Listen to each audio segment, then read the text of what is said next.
Olá pessoal, bem-vindo e bem-vinda ao canal Amuinvest. SARE11 e o SARE11, vale a pena? Venha saber.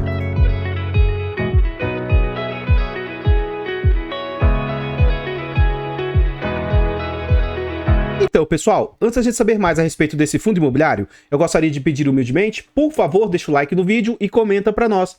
E aí, você conhece esse fundo imobiliário? Sabe quem é a gestora? Segmento de atuação em que ele investe? Comenta aí que seu comentário é muito importante para o crescimento e desenvolvimento do canal. Compartilhe o vídeo com as pessoas que você conhece, nos ajude a levar conhecimento e educação financeira a mais pessoas.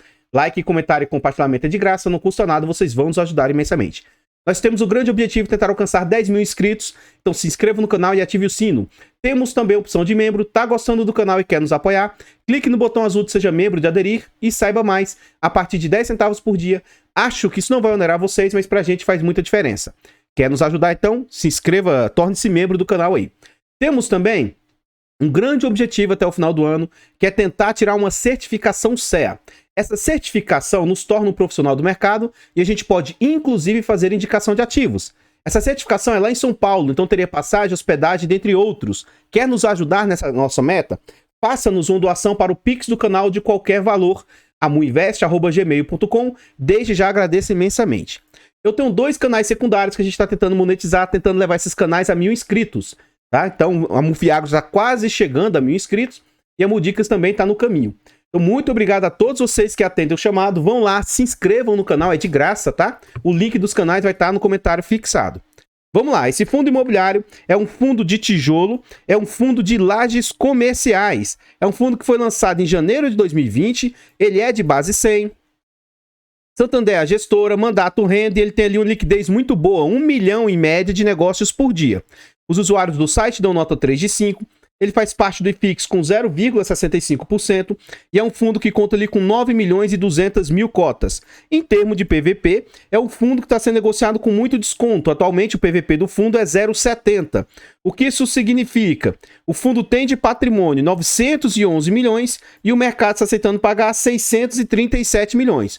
Ou seja, 30% de desconto. É um fundo de base 100, cuja cota hoje vale 98 e o mercado está aceitando pagar R$ 69. Tendo maio como referência, é um fundo ali que passou dos 20 mil cotistas. Virando a página, a gente vê o quanto o fundo está sendo negociado atualmente. Atualmente 69, mínima de 61 e máxima de 98. Então vamos traçar a linha aqui dos R$ 100 e aí a gente vai observar o seguinte. Quando o fundo vem a mercado, ele vem a mercado lá no final de 2019 para 2020, que é um momento em que o mercado estava bem eufórico. Então ele consegue ser negociado com certo ágio aí, ó, 110, 113 reais.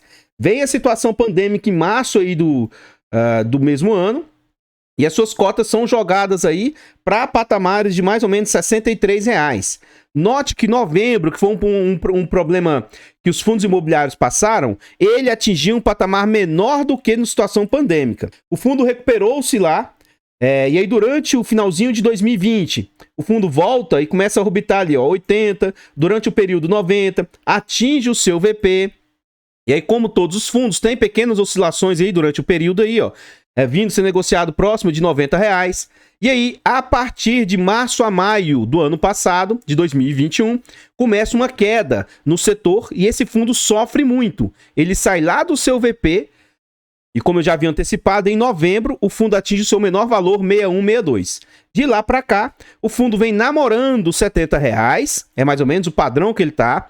Recentemente, ele até deu uma boa recuperada, quase chegando a 80 reais, mas nos últimos dias o fundo vem com a tendência de queda e agora atingiu aí patamares abaixo dos 70 reais. Em termos de entrega, a gente vê o seguinte, quando o fundo veio ao mercado, as suas entregas estavam bem pequenas, o fundo vai dando uma melhorada nas suas entregas, a gente vê que o fundo cresceu também, né? Isso ajuda na entrega dos rendimentos também. E aí, durante o ano de 2021 e o ano de 2022, o fundo está mais ou menos estabilizado nesse patamar de entrega de 62 centavos. Esse fundo já passou por 3 subscrições e a última subscrição ocorreu ano passado, entre maio e junho do ano passado. Virando a página aqui, a gente vê as últimas entregas do fundo e a gente observa que o fundo, olha, entregou 60 centavos durante um período, 62, 65, 63 e as últimas entregas anunciadas, o fundo entregou 62 centavos. No dia 31 de maio, Para pagar no dia 14 de junho, o fundo anunciou 62 centavos. Na época, a cota, R$ 73,00, representava um yield de 0,84%. Como a cota recuou muito desse valor, atualmente o yield entregue está na casa de 0,90%. Então esse fundo vem com yield acumulado de 10,71%. É um yield muito bom para um fundo de tijolo, na minha opinião, né, apenas. E é um yield excelente. Contudo, tem-se que se observar que esse fundo tem alguns riscos, né? Principalmente porque ele não tem tantos imóveis assim. Virando a página aqui, a gente vê que vários institucionais possuem posição no fundo, nenhum deles com alta exposição. Então, a HFO ficou quase 1% das cotas do fundo. Ó, o FF, BCFF, CPFF, vários FOFs aí e outros institucionais possuem posição no fundo. Virando a página, a gente já está dentro do relatório gerencial e o gestor vem nos dizer que ele entregou 62 centavos, dá um yield anualizado de 10%, a cota fechou o mês R$ 73,00. E aí agora ele vai falar sobre os seus ativos internos, ó. Quanto ao portfólio de imóveis do fundo, o WT Morumbi, que é o maior deles, de maior destaque, estamos em tratativas para prorrogar 2 contratos que vencem este ano e seguimos trabalhando na comercialização dos andares disponíveis, ressaltando que essa vacância atual não tem impacto financeiro na distribuição do fundo até abril de 2023. Nossa, Mu, tá vago e não impacta o fundo? Por quê? Esse fundo tem vacância física, mas não tem vacância financeira, por causa da tal chamada RMG. Então, independentemente de estar alugado ou não, até abril de 2023, o fundo tem meio que garantido esse recebimento. Então, saibam, já preste atenção, gente. Veja as informações, leia o relatório gerencial e preste atenção. Se você é investidor desse fundo, um dos riscos, primeiro, 2 contratos vencendo. E outro se chegar em abril e o fundo não alocar esses espaços vagos, tudo isso pode impactar aí as receitas do fundo. Então o mercado, ele antecipa cenários preocupantes.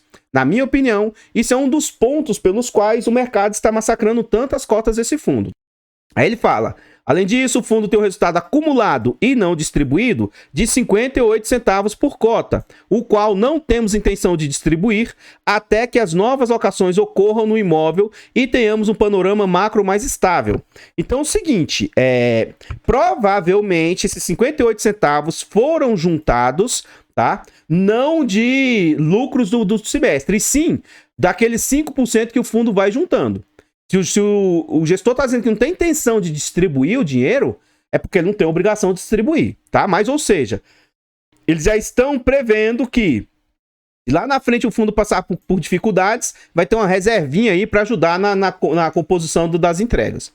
No que diz respeito às novas aquisições de imóveis logísticos, o mercado tem tido poucas transações, pois para os FIIs de tijolo o cenário de novas captações está bastante desafiador. Ao mesmo tempo em que a alavancagem está mais cara. Entretanto, temos analisado, presta atenção, olha o que pode acontecer. Algumas alternativas e vislumbramos uma janela de oportunidade no médio prazo, com possibilidade de aquisição abaixo do custo de reposição e patamares de cap rate entre 9% e 12%. Então, pode vir subscrição em breve ou alavancagem em breve, tá?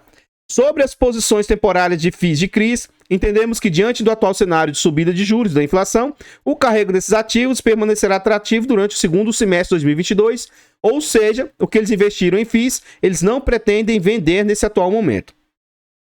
E aí eles falam que o número de cotistas continua crescendo, né? E romperam a marca dos 20 mil cotistas. No mais aqui, qualquer coisa, você pausa o vídeo e leia o restante do comentário do gestor. Nesse slide aqui a gente consegue ver a composição do portfólio do fundo. Como eu já havia antecipado, WT Morumbi é a maior posição do fundo. E aí o seguinte, fundos pequenos como esse aqui, como o Vino, como o SEQR11, tem alguns fundos que têm poucos imóveis. E isso é um risco que você tem ao investir nesse tipo de ativo. Então hoje o WT Morumbi, principalmente pela RMG que ele possui, ele é responsável por 50% das receitas do fundo. O prédio inteiro, né? É responsável por 50% das receitas do fundo. E aí, O Work BL é responsável ali por mais 5%. O Santo André por mais 5%, Barueri por mais 5%. E aí o dinheiro parado em caixa, ó, receitas financeiras hoje, representa mais 33% das receitas. É muito dinheiro, né? Continuando aqui, a gente vê a participação agora da área bruta de cada imóvel. Então, o WT Morumbi representa 36% da área. Então, hoje você nota que o que ele está recebendo de aluguel é mais do que o que ele tem de participação de imóveis, né? Santo André, 39%. Barueri, 19%. E o Work BL, 9%. E aí, os setores de atividade aí dos inquilinos, 45% é do setor de serviços, 13% de tecnologia e 40% do setor de bens de consumo. Virando a página aqui, a gente vê os inquilinos. Então, aqui para mim seria mais interessante se ele trouxesse essa informação por imóvel, né? Por imóvel, mas também menos mal. Isso aqui para mim eu vejo com muito bons olhos. O único inquilino que eles têm que representam maior exposição aí, representa 13% das receitas do fundo aí. Então, hoje, 13% das receitas do fundo advém do Brookfield Group.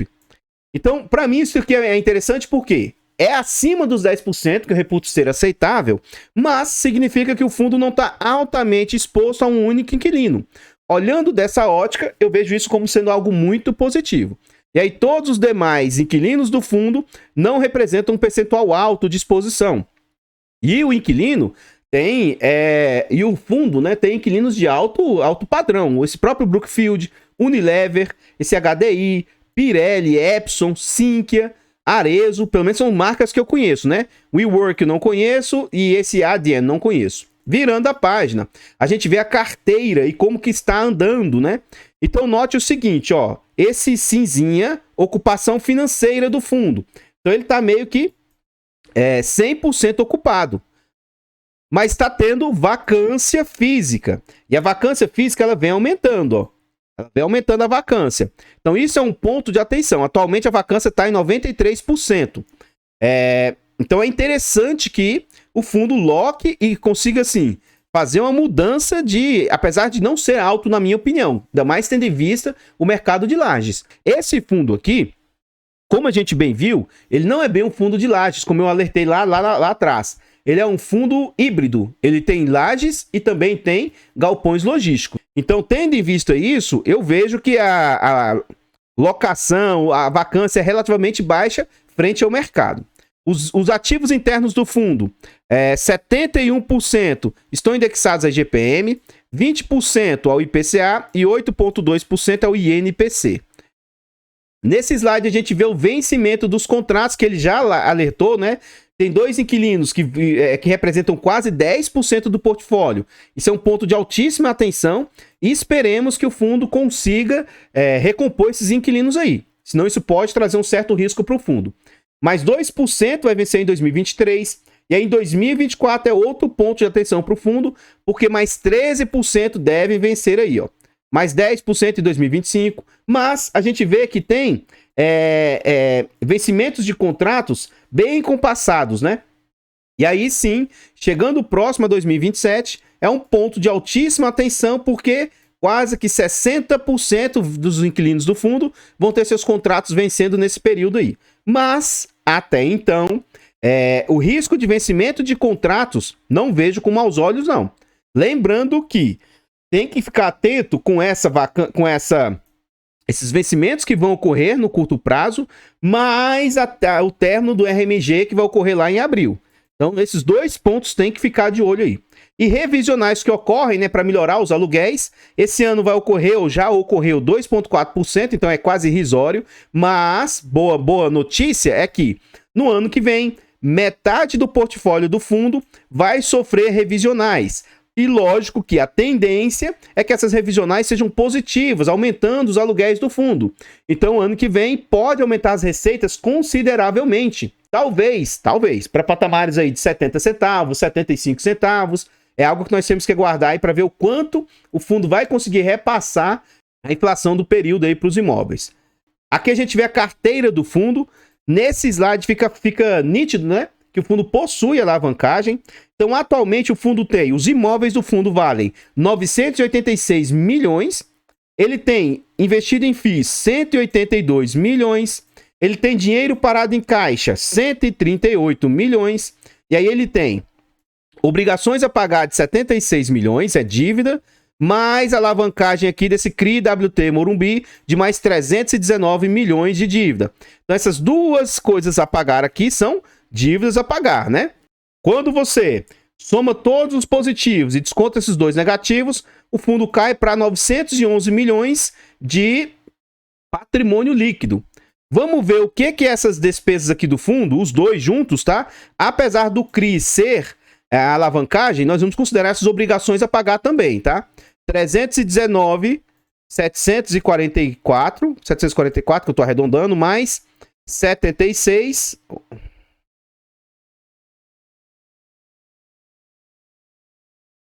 578. Deu 396. Isso aqui vezes 100, dividido por 911, 210. Ou seja, lógico que eu estou considerando tudo, tá? Essa despesa aqui do CRI, mais essa outra obrigação a pagar, hoje representa 43% do portfólio do fundo. Ou seja, a alavancagem representa 40%, e 43% é algo bem preocupante. Só não é mais preocupante porque, apesar de ter todo esse valor, a gente vê o seguinte, que o fundo tem recurso, né, para pagar. Então, apesar de ser uma alavancagem, caso haja necessidade, o fundo pode se dispor desses ativos aqui e aí usar para liquidar essa dívida. Então, ponto, meio que um elimina o outro, né? Então, não vejo como sendo algo problemático, não. Aqui a gente vê a DRE do fundo. O fundo cobra de taxa 1,25 e não tem taxa de performance. Mas eu não sei calcular e eu não procuro aprender a calcular isso aqui. Eu uso, gente, olha, eu prezo pela simplicidade. Eu não gosto de complicação, não gosto de dificuldade, eu gosto de comprar e rodar, segurar, não gosto de ficar girando, eu gosto de simplicidade. Então, o que eu faço? Eu procuro vir aqui e olhar o que as despesas representam frente às receitas do fundo. Então, vamos ver aqui em maio o que isso está representando e depois vamos ver no acumulado dos últimos 12 meses o que essas despesas aqui, ó, de administração, gestão e escrituração. A gente vai ver o que isso aqui representa frente às receitas totais. De onde que vem as receitas do fundo em maio? Imóveis, 5 milhões e 400. FIIs, 1 milhão e 800. E renda fixa, 1 milhão e 100. E aí as despesas, teve despesas com juros do CRI que ele está pagando, é uma despesa alta, 1 milhão e meio. Outras despesas e taxa de administração, gestão e escrituração. Eu trouxe para vocês, ó, HGRU, HGLG, e o relatório deles descreve muito bem como que funciona o pagamento dos CRIs que eles têm lá, das alavancagens que eles têm. Eu acho que todo fundo imobiliário, todo gestor deveria mostrar como que funciona essa alavancagem. Por quê? Essa alavancagem aqui, ela consegue ser paga só com fluxo de receitas? Essa alavancagem vai precisar ser feita alguma subscrição, alguma captação de recursos futuramente? Ela já ocorre amortizações mensais, semestrais? Como é que acontece? Ou isso aqui é só juros? Eu acho que isso aqui deveria ser mais bem explicado por parte dos gestores, né? Enfim, vamos calcular aqui. Em maio, nós vamos pegar aqui, ó, 642 vezes 100, dividido por 8,459. E aí, em maio, as despesas representaram 7,58%, uma taxa bem aprazível, né? Bem aceitável. 8,259, vamos ver no acumulado dos últimos 12 meses, vezes 100, dividido por 9,6094. E nos últimos 12 meses, as despesas estão representando ali, ó, as taxas, 8,59%, bem abaixo dos 15%, que eu reputo ser o limite que eu acho aceitável pagar para o gestor. Então, pessoal, o que eu tinha para trazer a respeito do SARI 11 são somente essas informações. Eu gostaria de pedir humildemente, por favor, vá lá nos canais secundários e se inscreva. Ajude-nos a chegar a 1000 inscritos e monetizar esses canais, tá bom? Muito obrigado a todos vocês que atendem o chamado e vão lá e se inscrevem. Por favor, deixa o like no vídeo e comenta. E aí, o que você achou desse fundo imobiliário? Você acha que ele é um bom fundo? Você acha que vale a pena investir nele? O que eu digo é o seguinte, eu acredito que numa carteira diversificada seja sim uma opção para investir. Agora, tem que saber dos riscos. Tem pouquíssimos imóveis, Um dos imóveis representa muito do portfólio, mas internamente os inquilinos não representam alta exposição e tem alguns contratos vencendo no curto prazo, tem essa RMG que está para acabar, mas no geral eu acho sim um excelente fundo. Taxas aprazíveis, boa liquidez, assim, excelentes opções. Eu não acho que dá para concentrar no fundo desse, mas numa carteira diversificada ele caiba sim em vários portfólios aí. Esse meu ponto de vista não significa indicação de compra, venda ou manutenção do ativo.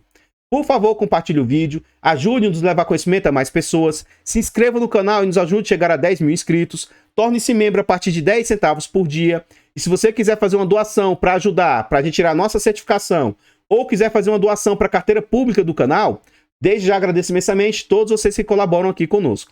Eu vou ficando por aqui, vou deixar passando mais alguns slides super interessantes que tem até as imagens dos imóveis, eu espero encontrá-los nos próximos vídeos. Fiquem todos com Deus, tenham um bom dia, uma boa tarde e fui!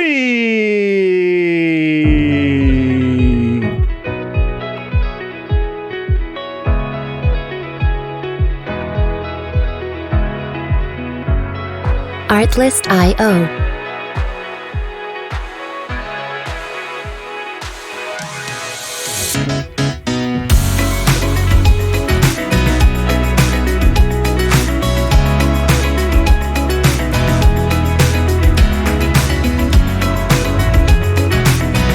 Music licensing reimagined.